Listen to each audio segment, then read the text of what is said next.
How far have you gone for beauty? I went into the mirror and I put my eyebrows on. Ting. That's how far I went. I work out too. And I brush my teeth. You should do that. Have people ever questioned your body? Yeah, when I was like in 6th grade, they were like, why are your boobs so big? And I was like, I don't know. I bought them from the store. That's what happened.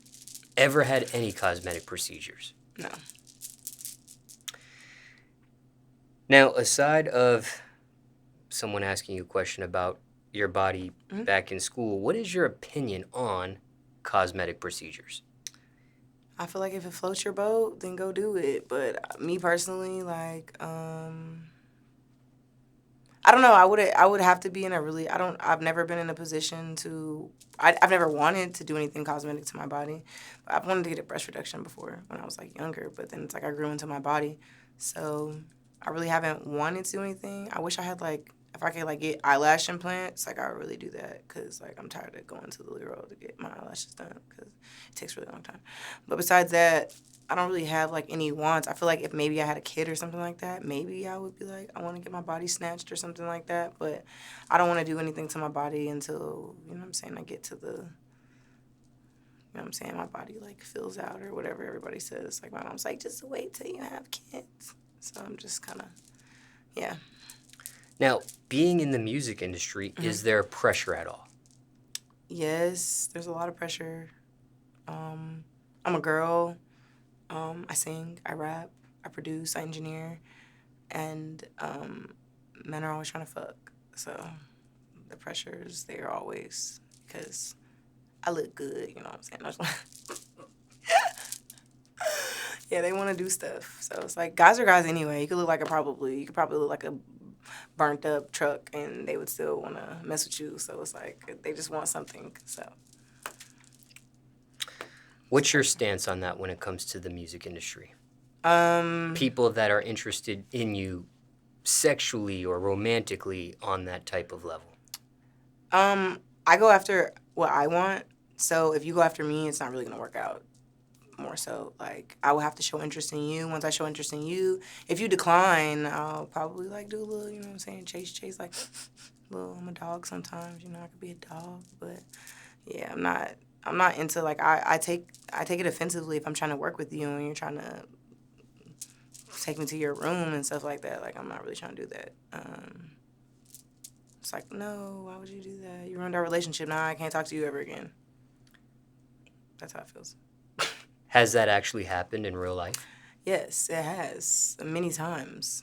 And it's like people don't know boundaries because they're like, oh, I have these accolades or I have these things that this person possibly wants. And I'm like, how would I get that through your dick? I would never be able to get that through your dick. Stop trying to give it to me. I don't want it. Take it back. Get out of my face. Stay away. Yeah. Now there are some people that mix business with pleasure. There are some people that are totally against mixing business with pleasure. Yeah. With you being in the music industry, what is your stance on that?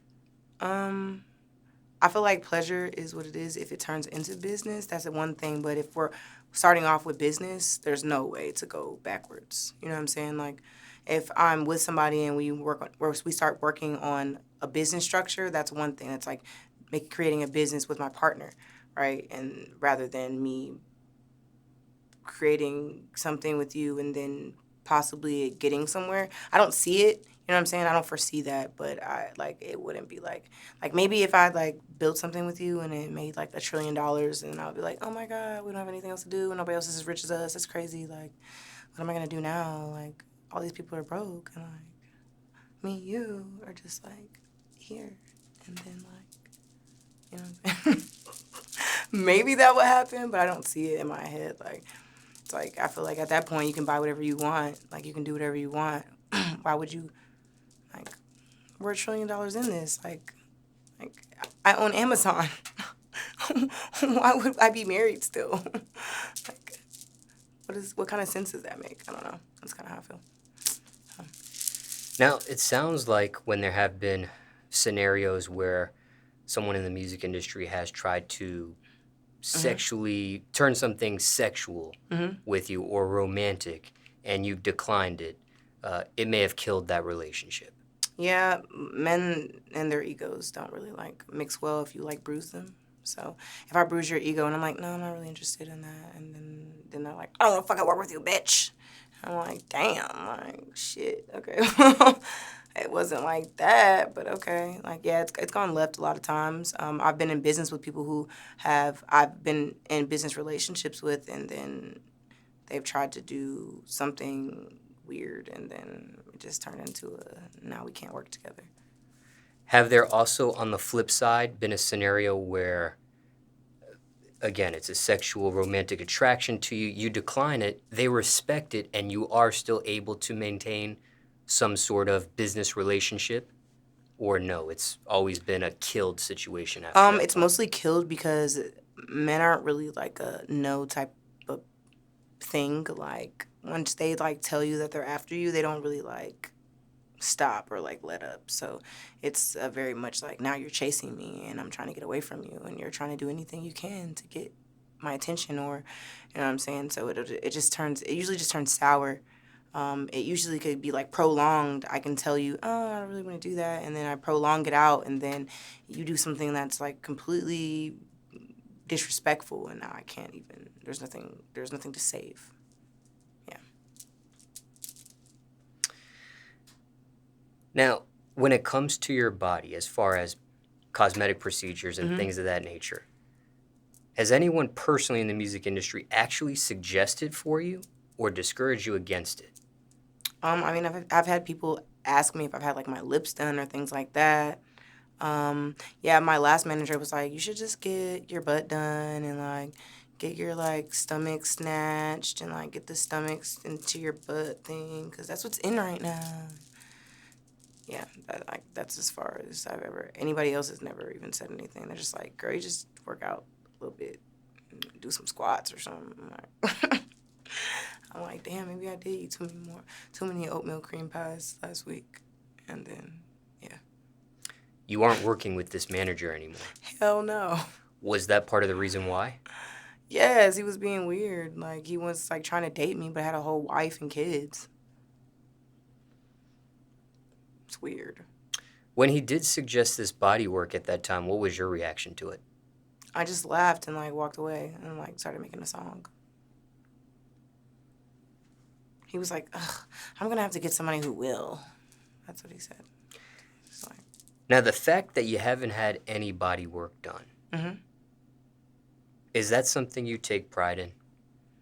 I mean, I take pride in what my mama gave me, but at the same time, it's like if I wanted to get something done, like I wouldn't be ashamed of it. I just don't feel the need to do any of those things. So it's like I do take pride in like I feel like anything that I want done to my body, I can sculpt. I played soccer since I was 5 years old, so I've been lifting weights for a long time. I know what weights can do, and like you know what I'm saying, working out can do. So a lot of that stuff is like quick fix versus longevity. The reason why I ask is because sometimes on social media, there are some people that will put hashtags, Yeah. for example, in their bio, pound natural, Yeah. pound or hashtag team natural. Yeah. And I don't know if, I guess it's all relative, but Yeah. to some maybe it look like it's bragging, to some might be, it's just a pride. They're proud of being natural. So I didn't know if that's something in that. I know some people who have natural in their bio that are natural. So it's just like it's a antic, like everybody, like y'all eat food all the time that says vegan and it's not. So it just is what it is. People lie about everything. Now, what about this? Is a fat transfer, moving fat from the stomach to the butt, for It's example, natural, right? still considered a natural body? No, because you're augmenting what you did, and it's not natural. If it was there and God put it there, then it's natural. I mean, because people can argue, but like, God made this thing that took the fat out of my stomach and put it in my ass. So yeah, like, I mean, technically everything's natural then, right? Yeah, it's not natural. Now, aside from cosmetic procedures, there may be some in the audience wondering, is this your real hair today? Oh, my bad. You're right. I'm not all natural because I have my braids. These braids, yeah, my bad. Yeah, these braids are real. They're real. They're real unnatural. No, I'm just kidding. Yeah, they're not real. This is called cankalon. I don't know if y'all know what this is, but it's like it sheds a little bit and it itches if you leave it in too long. So yeah, it's got like a little color in it. Yeah, it's not my real hair. Are these your real eyelashes? Yes, they are. Oh my God, I'm so glad you asked that because I really forgot to put my lashes on and I look like Caillou right now and like I look like a potato. So yeah, this is my natural face. Is this your real eye color? Yes, it's brown. It's not like amazing or nothing. Like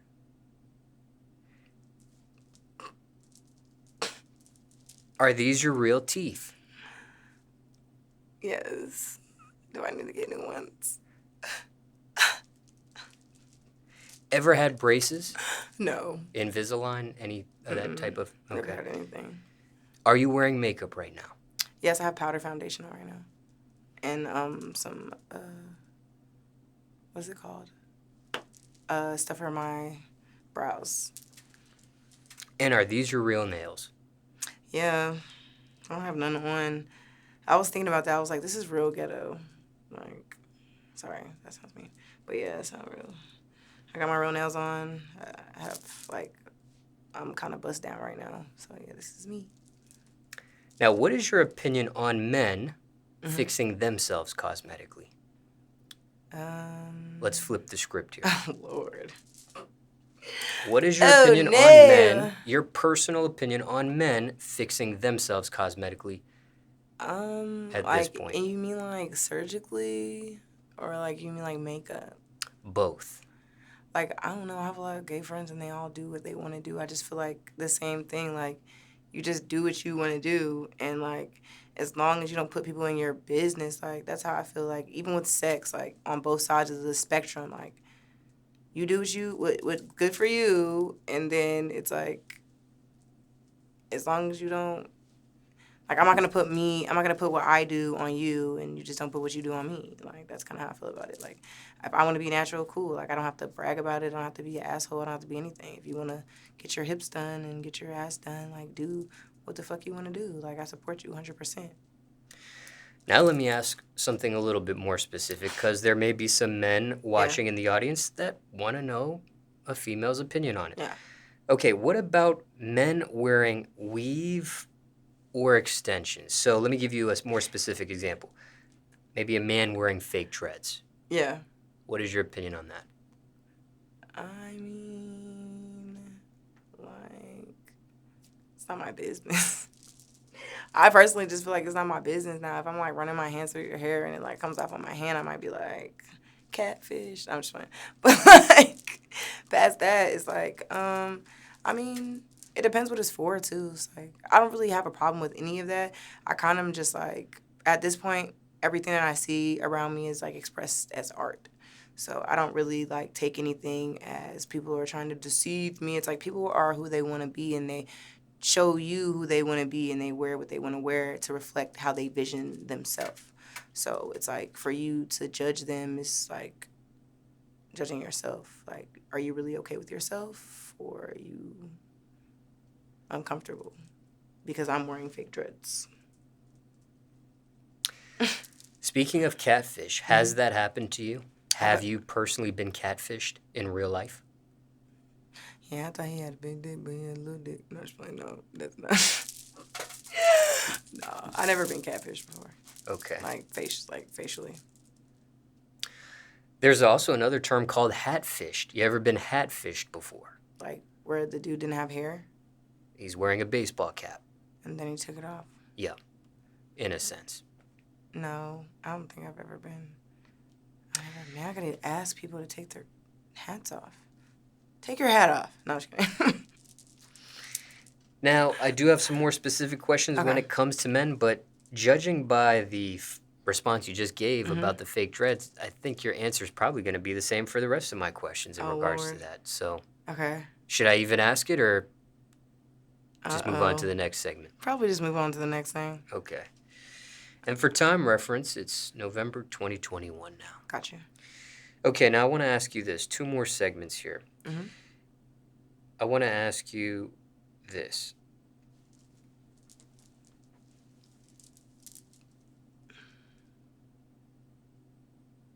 Okay.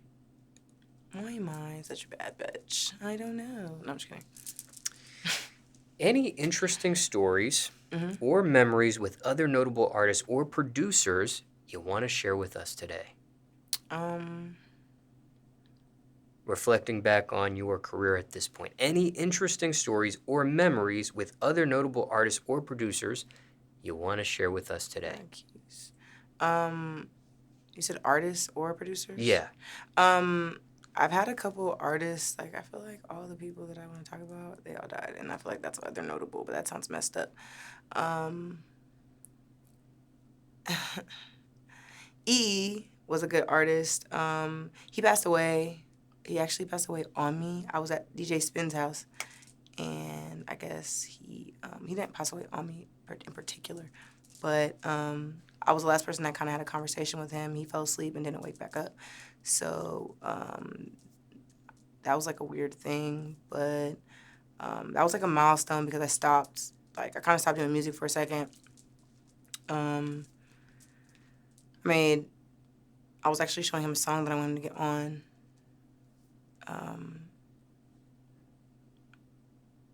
Damn. I'm sorry, I just like now I'm like doing this like thing. Take your time. Take your time. I worked with DJ Spins. I got on some. I made my first beat with him actually. He actually taught me kind of how to produce him and XL. XL is a producer that he's well known now as well, and also I've made some beats with Trell Got Wings. I actually did his tag. It's my ex-boyfriend. But anyway, it's weird. Yeah. Trying to think of anything else. Just like production-wise, I've like worked with a lot of different people. I don't remember the question, I'm not gonna lie. Oh, my initial question was any interesting stories or memories with other notable artists or producers you want to share with us today? Oh, yeah, that was pretty much it. I mean, I used to work with McConnen. A lot of people are like, where's McConnen? A lot of people hit me up and be like, where's McConnen? Where's McConnen? I don't know where McConnen is. I haven't talked to him in a long time. And every Tuesday I think about him because he got the club going up. But I don't know where he is. Before his career took off, I was with him almost every day. And I was sitting, like I worked at DJ Scratch Academy, and I was like, oh my God, like sending his music all over the place and stuff like that. But yeah, I miss him now that I think about that. When it came, well, let me dissect some of these elements that you that you mentioned here. When it came to his sexual orientation, before he publicly came out as gay, did you know? Were you aware of that?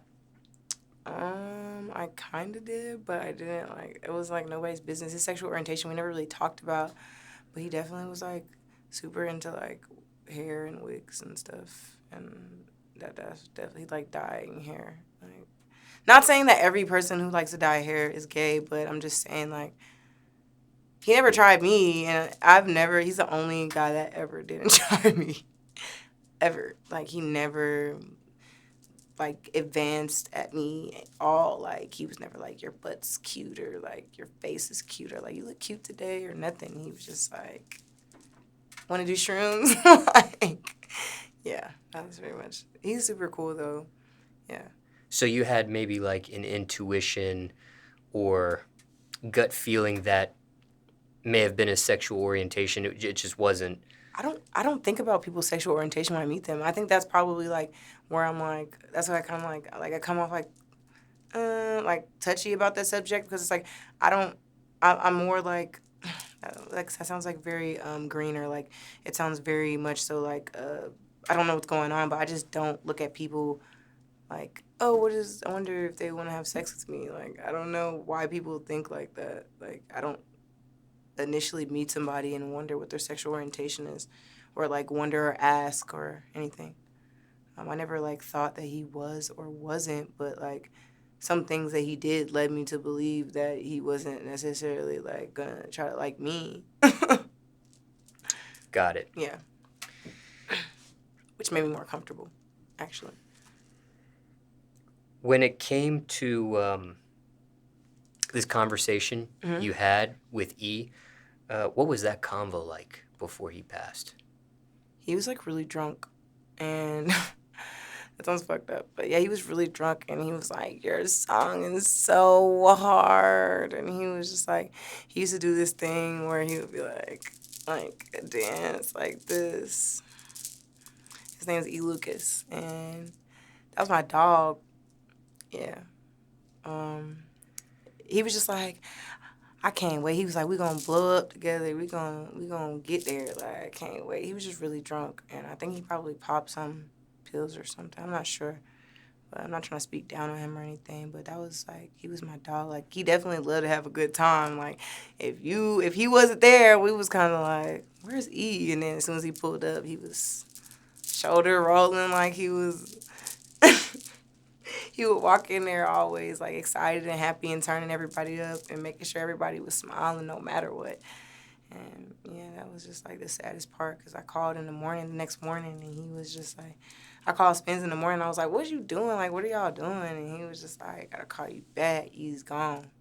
And I was like, gone? Where'd he go? Like, I was like laughing about it and shit. I was like, where his stupid ass went? He was like, he went, like, he left. And I was just like, I just remember like sitting there on my phone, like, what do you mean? Like, they're like, and I was like, I was the last person that he talked to and had a conversation with. So it was just kind of like, he never woke back up. He fell asleep on the board, and I remember, I'm gonna say like talking shit. I kind of was talking shit. I was like, why is this nigga fall asleep while he knew I was trying to record? He fell asleep on the keyboard. Why he do that? Like, I was upstairs talking shit, like really bad. Like, I was mad, but I wasn't really that mad in the morning. I was just like crying because I was like, why did I just say all that? And he died. Yeah. Do you know how he ended up, or what his cause of death was? They said like, I guess he threw up and he like went into his lungs or something. I'm not really sure what happened. I just know that like, because everybody was trying, like, he passed out in a chair and everybody was like, yeah, he's not gonna be able to like sleep because he was like, it was like he would wake up for like 2 seconds and then he would go back to sleep and then he would wake up for 2 seconds and everybody was intoxicated, so it wasn't like we were like, okay, something's wrong, like nobody knew. And then I guess I feel like no one woke him back up, like he didn't wake back up, and then I don't know who put him on the sofa. It was kind of like that. Like, I feel like I'm incriminating people at this point, but somebody put him on the sofa and then he like, I guess they didn't make sure he was good.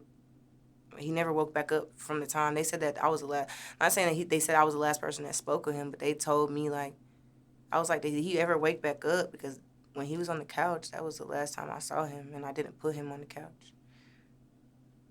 So he fell asleep on me, and that was the last time anybody said they had a conversation with him. So I was like at his funeral, in his wake, like crying, like bad. I went to his funeral. He's from Mississippi, so yeah. Were you intoxicated as well that night? I think I was. I don't really remember. It was like 2 years ago. This ex-boyfriend, Mm-hmm. why'd you guys break up? It was like a lot of issues. Damn, it was a lot of issues. He was actually friends with E2, and we were all friends together. And that was like, that shit messed everything up too. Because like we were kind of okay, and then E passed away, and he was working with E2. So he's a producer, and we kind of like fell out about him because he was talking shit. We were just talking shit about him.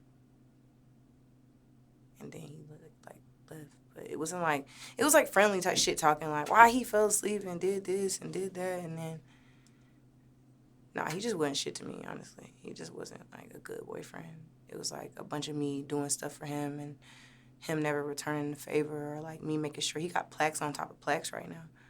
But he never like, I made sure he had his shit together. He never made sure that I was good. So I just don't fuck with him. Technically speaking, you break it off with him, he breaks it off with you. It was mutual. It was like months of him breaking up with me and telling me he didn't want to be with me, and I was like, and a bunch of months of me like, no, we're gonna work it out. No, every other month. Oh no, we'll work it out. No, we'll work it out. Then one month he was like, I don't want to be with you, and I was like, fine. And he been on my line ever since. So would you say it was bad terms, good No. terms, no terms after the breakup? I didn't fuck with him after the breakup because it was like I invested a lot of time and money and effort and made sure that I helped him get to a good level, and he got plaques, he got bread, he got everything he ever wanted out of me. But I could never see anything. Like I wasn't dating him to get anything in return. But I did see that he could be great, and I felt like I tried to make sure that he could get to his full potential.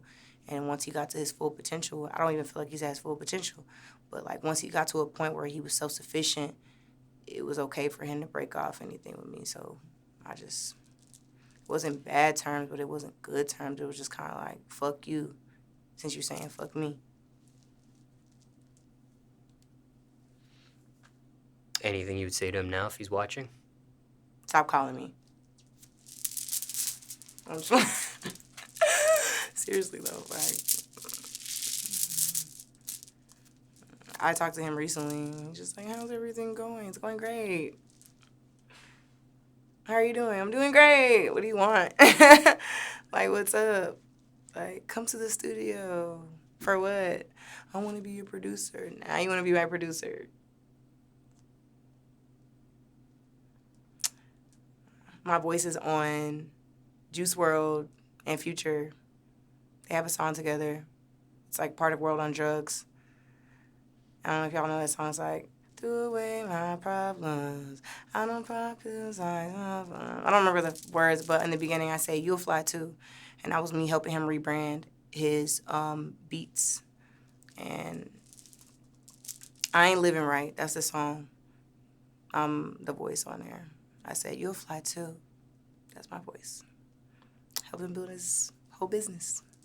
And to this day, he apologized to me. He did apologize to me when I just recently spoke to him. He was like, I'm really sorry for all I've done to you. Like, you really did a lot for me, and I really never, like, appreciated anything you did because you really, like, helped me build my shit from the ground up. He was like, all I keep running into is girls that want my money. And I'm like, that's crazy because all I ever wanted you to do was be great. And all you ever wanted to do was impress bitches. So keep them hoes. So was the apology accepted on your end? Not accepted? I mean, I was being a bitch. I was like, thanks. I really accept your apology. Do you have some money for me or something? Like, that's mean, but, like, it's like, we also had an agreement. Don't get it twisted, because on the business tip, he was supposed to be giving me a percentage of his income because I was paying for rent for 2 years. And he ain't ever give me nothing. I was feeding him for 2 years. And he didn't give me nothing. And he wanted me back, and I was just like, I'm not dealing with you. He got stuff going on right now. He's being successful and doing what he's doing. So be successful and do what you do. Like, I'm not trying to tap in to anything that you have going on, but I'm not going to take anything away from you. You're a great producer. Just weren't for me.